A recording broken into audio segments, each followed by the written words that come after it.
Viewers welcome back on programme. So viewers end वाले section ਵਿੱਚ ਗੱਲਬਾਤ ਕਰਨ ਜਾ ਰਹੇ ਹਾਂ ਕਿ ਇਲਾਹਾਬਾਦ ਹਾਈ ਕੋਰਟ ਵੱਲੋਂ ਲਖੀਮਪੁਰ ਖੇੜੀ ਕਤਲकांड ਵਿੱਚ ਮਤਲਬ ਸਾਰੇ ਦੇ ਸਾਰੇ 13 ਦੋਸ਼ੀਆਂ ਦੀ ਜ਼ਮਾਨਤ ਜੜੀਆਂ ਮਨਜ਼ੂਰ ਕਰ ਲਈ ਗਈ ਹੈ। ਸੋ ਇਹ ਕਿਸ ਕਿਸਮ ਦਾ ਕਾਨੂੰਨ ਹੈ ਕਿ ਜਿੱਥੇ ਕ੍ਰਿਮੀਨਲਸ ਕੁਝ ਮਹੀਨਿਆਂ ਵਿੱਚ ਹੀ ਜੇਲ੍ਹਾਂ ਤੋਂ ਬਾਹਰ ਆ ਰਹੇ ਹਨ, ਜਦੋਂ ਕਿ 25 30 ਸਾਲ ਤੋਂ ਜੇਲ੍ਹਾਂ ਵਿੱਚ ਬੰਦ ਸਿੰਘਾਂ ਦੀ ਰਿਹਾਈ ਲਈ ਮੋਰਚੇ ਲਾਏ ਜਾ ਰਹੇ ਨੇ। ਸੋ ਇਸ ਬਾਰੇ ਆਪਾਂ ਗੱਲਬਾਤ ਕਰਨ ਜਾ ਰਹੇ ਹਾਂ। ਸੋ ਅਸੀਂ ਚਾਹਾਂਗੇ ਕਿ ਤੁਸੀਂ ਇਸੇ ਤਰ੍ਹਾਂ ਬਣੇ ਰਹਿਣਾ, ਦੇਖਣ ਸੁਣਨ ਲਈ ਲਿਖਣ ਲਈ ਤੁਹਾਡਾ ਸਭ ਦਾ ਬਹੁਤ ਬਹੁਤ ਧੰਨਵਾਦ ਜੀ। ਡਾਕਟਰ ਸਾਹਿਬ ਕੀ ਕਹਿਣਾ ਚਾਹੋਗੇ? ਦੇਖੋ, ਜੇ ਤੁਸੀਂ 80s ਦੇ ਵਿੱਚ ਜਾ ਕੇ ਸੰਤ ਜਰਨੈਲ ਸਿੰਘ ਖਾਲਸਾ ਪਿੰਡਾਂ ਵਾਲਿਆਂ ਦੀਆਂ ਸਪੀਚਸ ਜਿਹੜੀਆਂ ਬਹੁਤ ਸਾਰੀਆਂ ਮੰਜੀ ਸਾਹਿਬ ਦੀਵਾਨ ਹਾਲ 'ਚ ਸੀ, ਜਦੋਂ ਕਿ ਜਥੇ ਜਿਹੜੇ ਧਰਮਯੁੱਧ ਮੋਰਚੇ 'ਚ ਗ੍ਰਿਫਤਾਰੀ ਲਈ ਜਾਂਦੇ ਸੀ ਉਹਨਾਂ ਨੂੰ ਵਿਦਾ ਕੀਤਾ ਜਾਂਦਾ ਸੀ। ਅੱਛਾ। ਤੇ ਇੱਕ ਥੀਮ ਜਿਹਦੇ ਤੇ ਉਹਨਾਂ ਦਾ ਐਮਫੈਸਿਸ ਹੁੰਦਾ ਸੀ ਕਿ ਜੋ ਵੀ 24 ਘੰਟੇ 'ਚ ਵਾਪਰੀ ਕੋਈ ਘਟਨਾ ਹੁੰਦੀ ਸੀ ਉਹ ਦੱਸਦੇ ਸੀ ਕਿ ਭਾਈ ਸਿੱਖਾਂ ਨਾਲ ਕਿੱਥੇ ਧੱਕਾ ਹੋ ਰਿਹਾ। ਬਿਲਕੁਲ। ਔਰ ਇਸ ਮੁਲਕ ਦੇ ਵਿੱਚ ਦੋ ਕਾਨੂੰਨ ਨੇ, ਇੱਕ ਸਿੱਖਾਂ ਘੱਟ ਗਿਣਤੀਆਂ ਦੇ ਉੱਤੇ ਹੈ ਜਿਹਦੇ 'ਚ ਉਹਨਾਂ ਨੂੰ ਦੂਸਰੇ ਦਰਜੇ ਦੇ ਸ਼ਹਿਰੀ ਵਾਂਗ ਟ੍ਰੀਟ ਕੀਤਾ ਜਾਂਦਾ ਹੈ, ਔਰ ਇੱਕ ਹਿੰਦੂਆਂ ਲਈ ਹੈ ਜਿੱਥੇ ਉਹ ਕਾਨੂੰਨ ਫਲਾਊਟ ਕਰਨ, ਉਹ ਨਾਜਾਇਜ਼ ਅਸਲਾ ਰੱਖਣ, ਉਹ ਇੰਦਰਾ ਗਾਂਧੀ ਲਈ ਜਹਾਜ਼ ਹਾਈਜੈਕ ਕਰਨ, ਜਿਵੇਂ ਪਾਂਡੇ ਭਰਾਵਾਂ ਨੇ ਕੀਤਾ ਸੀ ਵੀ ਉਹਨਾਂ ਨੂੰ ਤਾਂ ਜਿਹੜਾ ਉਹ ਵਜ਼ੀਰੀਆਂ ਦਿੱਤੀਆਂ ਜਦੋਂ ਇੰਦਰਾ ਗਾਂਧੀ ਵਾਪਸ ਪਾਵਰ 'ਚ ਆਈ। ਔਰ ਭਾਈ ਗਜਿੰਦਰ ਸਿੰਘ ਦਲ ਖਾਲਸਾ ਜਿਨ੍ਹਾਂ ਨੇ ਗੁਰੂ ਗ੍ਰੰਥ ਸਾਹਿਬ ਦੀ ਬੇਅਦਬੀ ਦੇ ਖਿਲਾਫ ਜੋ ਚੰਦੋ ਕਲਾਂ 'ਚ ਵਾਪਰਿਆ ਜਹਾਜ਼ ਹਾਈਜੈਕ ਕੀਤਾ, ਉਹ ਅੱਜ ਵੀ, ਇਹ ਤਾਂ ਸੰਤ ਉਦੋਂ ਕਹਿੰਦੇ ਸੀ, ਅੱਜ ਵੀ 40 ਸਾਲ ਤੋਂ ਉਹ ਜਲਾਵਤਨੀ ਦੇ ਵਿੱਚ ਬੈਠੇ ਨੇ।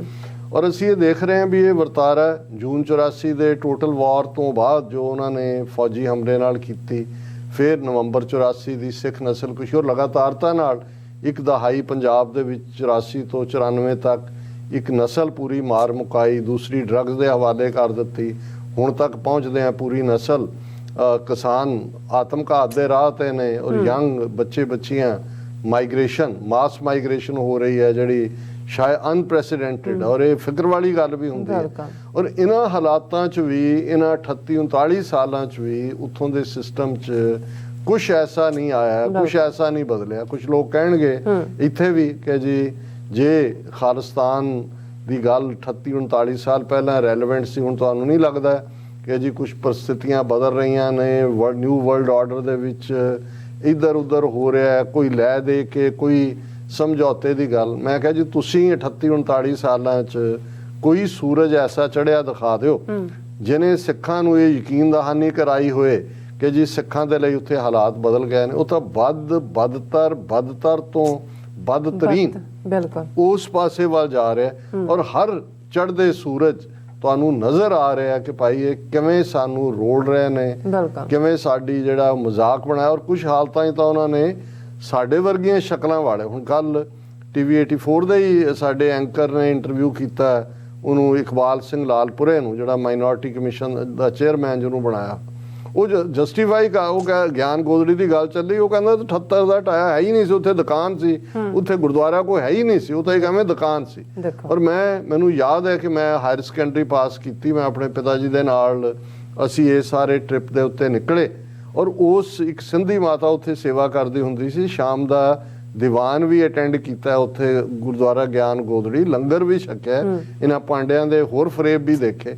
ਸੋ ਮਤਲਬ ਹੁਣ ਤੁਸੀਂ ਉਸ ਕਿਸਮ ਦੇ ਲੋਕ ਲਿਆ ਕੇ, ਔਰ ਜਦੋਂ ਉਹਨੂੰ ਪੁੱਛਿਆ ਜਾ ਰਿਹਾ ਕਿ ਤੂੰ ਦੱਸ ਬੰਦੀ ਸਿੰਘਾਂ ਬਾਰੇ ਤੇਰਾ ਕੀ, ਉਹਨੇ ਕਿਹਾ ਜੀ ਉਹ ਤਾਂ ਇਹ ਗੱਲਬਾਤ ਡਾਇਲੌਗ ਹੋਣਾ ਚਾਹੀਦਾ, ਗੱਲ ਕਿਹਦੇ ਨਾਲ ਡਾਇਲੌਗ ਹੋਣਾ ਚਾਹੀਦਾ। ਸੋ ਉਹ ਇਹ ਚਾਹੁੰਦੇ ਨੇ ਕਿ ਸਿੱਖ ਗੋਡਿਆਂ ਪਰਨੇ ਹੋ ਜਾਣ, ਦੋ ਹੱਥ ਜੋੜ ਲੈਣ, ਉਹਨਾਂ ਹਾਕਮਾਂ ਦੇ ਸਾਹਮਣੇ ਕਹਿਣ ਜੀ ਹਜ਼ੂਰ ਸਾਡੇ ਮਾਈ ਬਾਪ, ਅਸੀਂ ਤੁਹਾਡੇ ਹਿੰਦੂਤਵਾ ਦੇ ਉਸ ਸਮੁੰਦਰ ਦੀ ਇੱਕ ਲਹਿਰ ਹੈ, ਔਰ ਅਸੀਂ ਕੋਈ ਵੱਖਰੇ ਨਹੀਂ ਹੈਗੇ, ਅਸੀਂ ਸਨਾਤਨ ਹਿੰਦੂ ਧਰਮ 'ਚ ਹੈ।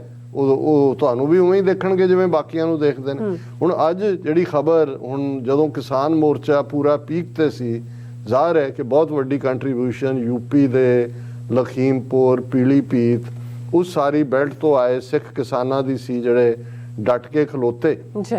ਔਰ ਉਸ ਪੀਰੀਅਡ 'ਚ ਉਹਨਾਂ ਨੂੰ ਸਬਕ ਸਿਖਾਉਣ ਦੇ ਲਈ ਫਿਰ ਇਹਨਾਂ ਨੇ ਬੀਜੇਪੀ ਦਾ ਗੁੰਡਾ ਜਿਹੜਾ ਯੂਨੀਅਨ ਹੋਮ ਮਿਨਿਸਟਰ ਬਣਾਇਆ ਅਜੇ ਮਿਸ਼ਰਾ, ਉਹ ਆਸ਼ੀਸ਼ ਮਿਸ਼ਰਾ, ਇਹ ਉਹਦਾ ਮੁੰਡਾ ਜਿਹਨੇ ਫਿਰ ਕਿਵੇਂ ਇੱਕ ਵਹੀਕਲ ਦੇ ਨਾਲ ਕਿਵੇਂ 4 ਕਿਸਾਨਾਂ ਨੂੰ ਔਰ ਇੱਕ ਪੱਤਰਕਾਰ, ਹਿੰਦੂ ਪੱਤਰਕਾਰ ਜਿਹੜਾ ਰਿਪੋਰਟਿੰਗ ਕਰ ਰਿਹਾ ਸੀ ਉੱਥੇ, ਉਸ ਨੂੰ ਦਰੜ ਦਿੱਤਾ ਹੈ ਅੱਛਾ ਔਰ ਸਬੂਤ ਸਾਹਮਣੇ ਆਏ, ਫੜਿਆ ਗਿਆ ਕਿਵੇਂ ਉਹਨੇ ਕੀਤਾ ਹੈ।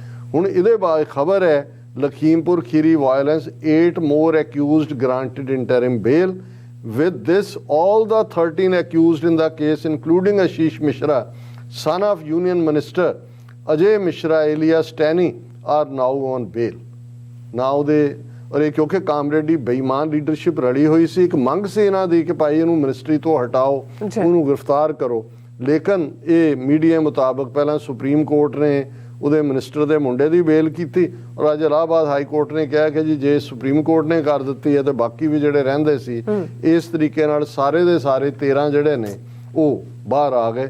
ਹੁਣ ਉਹ ਧਮਕਾਣਗੇ ਵੀ ਜਿਹੜੇ ਦੂਜੇ ਗਵਾਹਾਂ ਨੂੰ ਔਰ ਕਿਹਨੂੰ ਸਜ਼ਾ ਦੇਣੀ ਹੈ। ਨਵੰਬਰ 84 ਜਿਨ੍ਹਾਂ ਦੇ ਇੱਕ ਤੋਂ ਬਾਅਦ ਇੱਕ ਗਵਾਹ ਮਰ ਗਏ ਵਿਚਾਰੇ, ਈਵਨ ਬਹਿਬਲ ਕਲਾਂ ਦਾ ਇੱਕ 80 ਸਾਲ ਦਾ ਬਜ਼ੁਰਗ ਜਿਹੜਾ ਉਸ ਗੋਲੀ ਕਾਂਡ ਦਾ ਚਸ਼ਮਦੀਦ ਗਵਾਹ, ਉਹਦੀ ਵੀ ਡੈਥ ਹੋ ਗਈ 3-4 ਦਿਨ ਪਹਿਲਾਂ।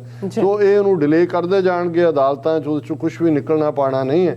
ਦੂਜੇ ਪਾਸੇ ਅਸੀਂ ਦੇਖਦੇ ਹਾਂ ਕਿ ਕੌਮੀ ਇਨਸਾਫ ਮੋਰਚਾ ਜਿਹੜੇ ਜੈਨੂਇਨ ਮੰਗ ਨੂੰ ਲੈ ਕੇ ਬੈਠੇ ਨੇ ਕਿ ਭਾਈ ਜਿਨ੍ਹਾਂ ਨੇ ਸਜ਼ਾਵਾਂ ਪੂਰੀਆਂ ਕਰ ਲਈਆਂ ਛੱਡੋ, ਉਹਨਾਂ ਦਾ ਕੀ ਨੈਰੇਟਿਵ ਬਿਲਡ ਕੀਤਾ ਜਾ ਰਿਹਾ ਕਿ ਇਹਨਾਂ 'ਚੋਂ ਖਾਲਿਸਤਾਨ ਨਿਕਲ ਰਿਹਾ ਹੈ। ਰੈਡੀਕਲ ਲੈਫਟਿਸਟ ਕਿਸਾਨ ਯੂਨੀਅਨਾਂ ਨੇ ਵੀ ਸਪੋਰਟ ਕਰਤਾ। ਇਹਦਾ ਮਤਲਬ leftist radicals and Khalistani radicals ਇਹ ਬਹੁਤ ਵੱਡਾ ਖਤਰਾ ਬਣ ਗਏ ਨੇ।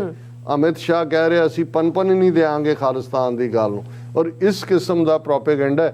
ਔਰ ਈਵਨ ਜਿਹੜੇ ਆਰਗੇਨਾਈਜ਼ਰ ਨੇ ਉਹਨਾਂ ਦੇ ਖਿਲਾਫ ਇਰਾਦਾ ਕਤਲ ਤੇ ਇਹ ਉਹ ਸਾਰੇ ਕੇਸ ਰਜਿਸਟਰ ਕੀਤੇ ਜਾ ਰਹੇ ਨੇ ਕਿ ਜੀ ਉਹਨਾਂ ਦੀ ਪੁਲਿਸ ਦੇ ਨਾਲ ਜਿਹੜੀ, ਔਰ ਉਹ ਮੌਕੇ ਤੇ ਵੀ ਮੌਜੂਦ ਨਹੀਂ ਸੀ। ਉਹ 5 ਜਿਹੜੇ ਨੇ ਉਹਨਾਂ ਚੋਂ 3 ਜਾਂ 4 ਇੰਦਰਜੀਤ ਸਿੰਘ ਬੁਲਾਰੀਆ ਉਹਨਾਂ ਦੇ ਵਜ਼ੀਰ ਦੇ ਨਾਲ ਗੱਲਬਾਤ ਕਰ ਰਹੇ ਸੀ। ਸੋ ਕਿੰਨੇ ਕੁ ਸਬੂਤ, ਔਰ ਖਾਸ ਤੌਰ ਤੇ ਕਿਉਂਕਿ ਅਸੀਂ ਉਹਨਾਂ ਲੋਕਾਂ ਨੂੰ ਸੇਧਤ ਹੁੰਦੇ ਆ ਜਿਹੜੇ ਜ਼ਾਹਰ ਹੈ ਸਾਡੇ ਹਮਦਰਦ ਨੇ, ਪਰ ਉਹਨਾਂ ਨੂੰ ਵੀ ਜਿਹੜੇ ਨਕਾਰਾਤਮਕ ਪਹੁੰਚ ਰੱਖਦੇ ਨੇ ਕਿ ਭਾਈ ਕੋਈ ਤਾਂ ਆਰਗੂਮੈਂਟ ਲੈ ਕੇ ਆਓ ਜਿਹਦੇ 'ਚ ਤੁਸੀਂ ਦੱਸੋ ਕਿ ਕਿਵੇਂ ਤੁਸੀਂ ਇਸ ਸਿਸਟਮ ਦੇ ਵਿੱਚ ਗੈਰਤ ਦੇ ਨਾਲ ਹਾਂ ਜੇ ਤੁਸੀਂ ਮੁਰਦੇ ਬਣ ਕੇ ਜਿਉਣਾ ਫਿਰ ਤਾਂ ਮੁਰਦਿਆਂ ਦੇ ਲਈ ਤਾਂ ਕੋਈ ਸਮਾਜ ਮਨਾ ਨਹੀਂ ਕਰਦਾ। ਮੁਰਦੇ ਚਲਦੇ ਫਿਰਦੇ ਵੀ ਮੁਰਦੇ ਹੁੰਦੇ ਨੇ, ਚਲਦੇ ਫਿਰਦੇ ਮੁਰਦੇ ਇਹੀ ਹੁੰਦੇ ਨੇ ਕਿ ਭਾਈ ਜਹਾਂ ਜਿਹੜੀ ਸਟਰਗਲ ਹੁੰਦੀ ਆ, ਜਿਵੇਂ ਇੱਕ ਉਰਦੂ ਦਾ ਬਹੁਤ ਪੁਰਾਣਾ ਸ਼ੇਅਰ ਸੀ ਕਿ ਹੈ ਜਾਨ ਕੇ ਸਾਥ ਕਾਮ इंसान के लिए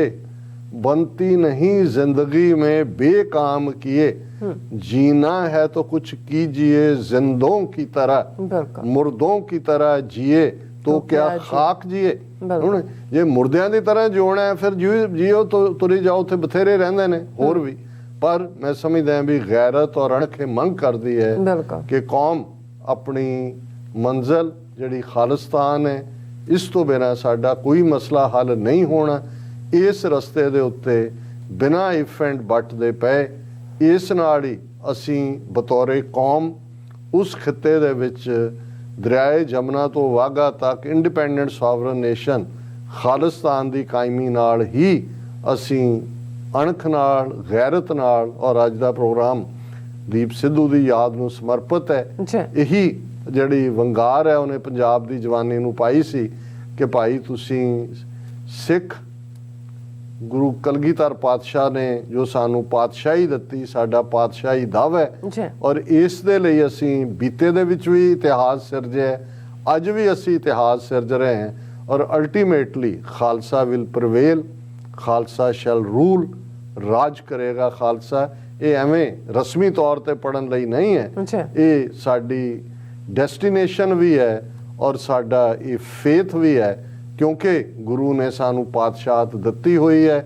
ਇਨ ਗਰੀਬ ਸਿੱਖਨ ਕੋ ਦੇਉ ਪਾਤਸ਼ਾਹੀ ਇਹ ਯਾਦ ਕਰੇ ਹਮਰੀ ਗੁਰਿਆਈ। ਜੀ ਰਾਜ ਸਾਹਿਬ ਤੁਹਾਡਾ ਬਹੁਤ ਬਹੁਤ ਧੰਨਵਾਦ, ਤੁਸੀਂ ਆਪਣੇ ਵਿਚਾਰ ਸਾਡੇ ਦਰਸ਼ਕਾਂ ਨਾਲ ਸਾਂਝੇ ਕੀਤੇ ਨੇ। ਸੋ ਇਸ ਨਾਲ ਆਪਣੇ ਵਿਊਅਰਸ ਕੋਲ ਨੇ ਇਜਾਜ਼ਤ। ਵਿਊਅਰਸ ਸਾਡੇ ਪ੍ਰੋਗਰਾਮ ਦਾ ਸਮਾਂ ਇੱਥੇ ਸਮਾਪਤ ਹੁੰਦਾ। ਤੁਸੀਂ ਆਪਣੀ ਰਾਏ ਤੇ ਸੁਝਾਅ ਸਾਨੂੰ ਭੇਜਣਾ ਭੁੱਲਣਾ ਸਾਡੇ ਇਸ ਪਤੇ ਤੇ SOSHV84 ਤੇ ਅਸੀਂ ਆਪਣਾ ਪ੍ਰੋਗਰਾਮ ਲੈ ਕੇ ਫਿਰ ਦੁਬਾਰਾ ਤੁਹਾਡੇ ਸਾਹਮਣੇ ਮੁੱਖਾਂਗੇ। ਤਦ ਤੱਕ ਲਈ ਮੈਨੂੰ ਤੇ ਆਪਣਾ ਸੁਣਾ ਗਿਆ ਦੋ ਦੇਖਦੇ ਰਹੋ TV84। ਬੁਲਾ ਦਿਓ ਫਤਿਹ। ਵਾਹਿਗੁਰੂ ਜੀ ਕਾ ਖਾਲਸਾ, ਵਾਹਿਗੁਰੂ ਜੀ ਕੀ ਫਤਿਹ। ਰੱਬ ਰਾਖਾ।